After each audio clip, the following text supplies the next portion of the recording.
Mbeki, good afternoon to you. Thank you for your time. Firstly, how would you rate government's handling of this crisis up until this point? Well, from what I can see, I had expected it would have the problems that it would have with the townships and especially the informal settlements. I don't know how you could expect to have a lockdown, especially in the informal settlements, and I doubt that they do have a lockdown.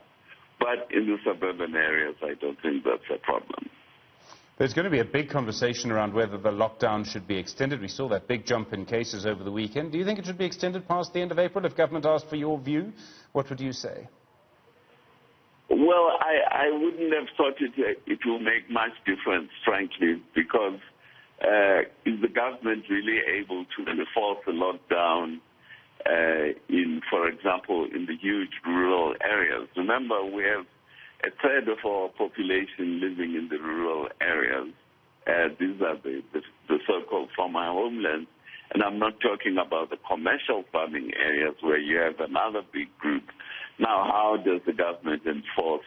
Does it have the ability to enforce a lockdown in those areas? I don't think so.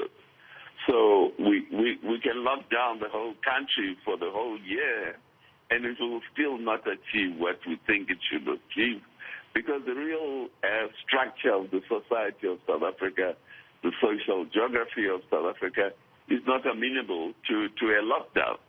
The suburban areas and the relatively well-off parts of the townships, yes, you can have those lockdowns.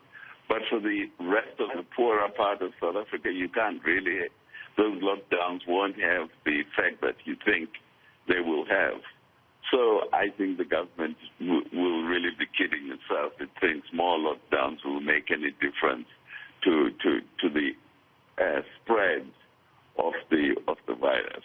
And the role and the leadership shown by President Cyril Ramaphosa and his cabinet, how would you rate that so far? Well, I think the population is frightened of the virus, and on the whole way it has the means to do so, has been quite willing to follow the direction of the government. It has been cooperative, let me put it that way. But of course, it's not everywhere where the population can be cooperative. I think there's been a number of serious mistakes that the government has made. For example, if you take the informal traders, in my view, what the government should have done is that every morning it issues protective clothing, masks and gloves and sanitizers to informal traders so that they carry on with their business. Instead, they force them off the street, and then that creates a whole other situation. So there's a very unrealistic understanding by the powers that be of the real society of South Africa. You know, the guys who are running the government today are totally removed from the great bulk of, especially the African and the colored population in this country. So they make regulations which are not implementable. Are you suggesting that too many people in cabinet shop at Woolworths rather than at a spaza shop? I would love to see one of them at a spaza shop. I don't remember myself when I last shopped at a spaza shop. I think I was traveling to Lesotho, so somewhere along the way I had to stop and buy Coca-Cola. Mr. Mbeki, I mean, the economy is now a huge concern. There's a government stimulus package. There's a big meeting tomorrow about it by Cabinet. The Reserve Bank has cut interest rates. They're sort of buying bonds on the secondary market, etc., etc., etc. But do you think government, and by which I mean really the Finance Ministry and Tito Mboweni, do you think they're doing enough? I mean, they aren't doing anything on the scale that we've seen the American government and other governments doing. Well, you know, the government has to get the economy restarted.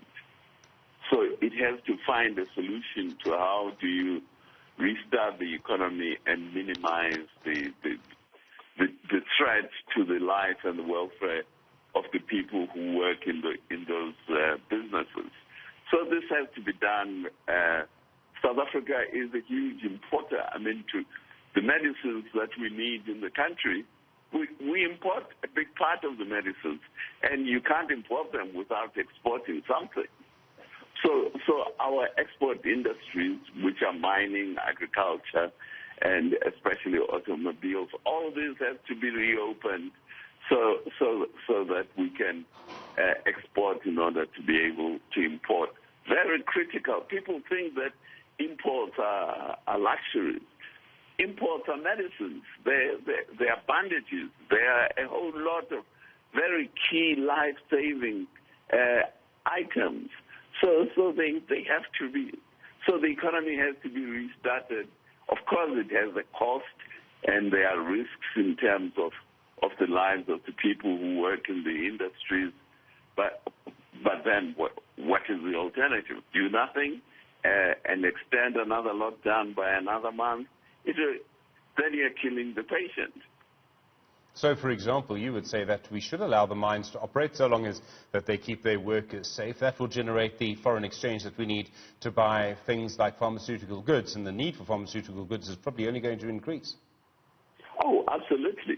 We're going to need more pharmaceutical goods, and we're going to need more variety of pharmaceutical goods, and we're going to be competing with the rest of the world, which means the people who are manufacturing and selling these goods are going to be raising prices. Whether we like it or not, they're going to be raising prices. We already have a huge bill for antiretrovirals, for HIV/AIDS loads that we carry, for our TB loads that we carry. So these are the realities of life in South Africa. So we have to go back to business. Yes, we have to protect the working population in those industries, but I think it's inevitable.